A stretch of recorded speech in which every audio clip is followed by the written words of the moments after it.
Alright, what's up? We have a reliability update on the CMMG Mk4. I'm going to make this short and sweet because I've already talked at length in a couple previous videos about this range session that we did. But we are at the 3,000 round mark on this thing. As you can see, we got a decent amount of wear on the brass deflector. There's some blemishes on the finish now. Relatively small because I didn't throw this thing around that much because I think it's pretty. But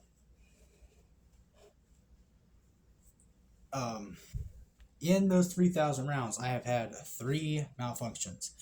Every single one of them is because of this magazine. Well, one of these two.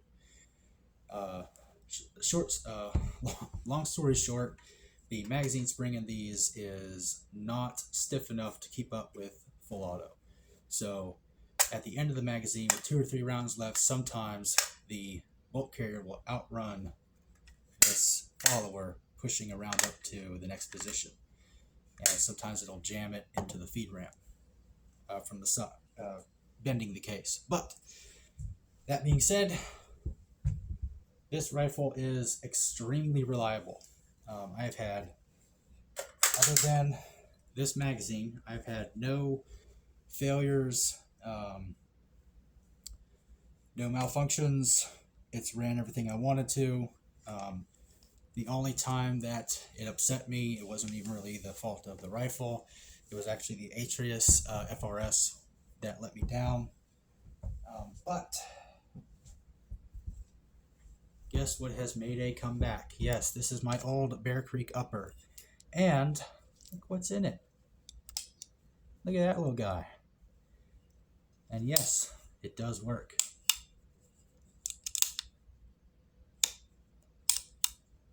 Yep. So the plan in the future is I already have a very nice, reliable, full-size AR-15. Now, because the NFA decision has gone the way it has, and as far as I am aware, as GOA member I am covered, we might be able to build this into an SBR and not register it. If that's not the case, ATF, if you're watching, I have replaced this with a SB Tactical brace, so it is now a pistol. But as far as I'm aware, I do live in West Virginia. West Virginia is an extremely based state when it comes to gun laws. That's right, fuck you, Texas. We had constitutional carry before you did, although Vermont had us, or New Hampshire had us all beat. But there is no state level NFA registration requirement. There are some states out there that require registration for the NFA. Like if you want to possess one of these legally in the state, you have to have a Form 4 or a Form 1 from the ATF. West Virginia does not require that, so I can build one, as far as I'm aware, with this decision, and that seems to be the common opinion. That's what I read. I did read the decision. ATF, please give us guidance on how not to go to jail. That would be super cool if you could do that. Not let us go to jail, please. But we have an SBR candidate here. As you can see, I did strip the paint off for the most part. 99% of that paint is gone. Still going to be some parts that remain. I did run out of acetone. Technically, it was labeled nail polish remover, but it's acetone. So I removed most of the rattle can. The lettering on this side, and it does have the serial number. I'm going to show it. The lettering still has the paint, so it looks like there's M81 lettering on this, which is kind of cool. But this rifle is extremely reliable. It looks extremely good. You know, the whole build is black and tan, as you can see. This stock, the Magpul DT stock, is great. All the parts I've added have been fucking fantastic. The partisan disruptor, the light,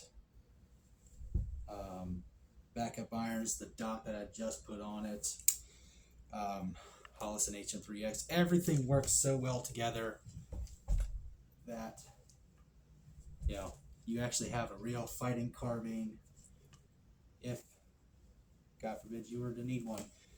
Again, this was a relatively inexpensive rifle. This is mid-grade. This is on par with BCM. Fuck you, BCM fanboys. It's not a Geisley or a Sons of Liberty Gunworks. This is a great starter rifle if you want to build off of it. AR-15s are like adult Legos. So if you want to become an adult, graduate into the big leagues, instead of playing with Legos all the time, play with guns sometimes.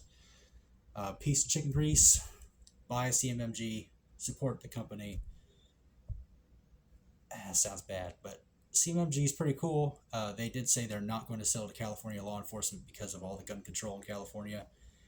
That's pretty freaking cool. I believe that they sell suppressors as well.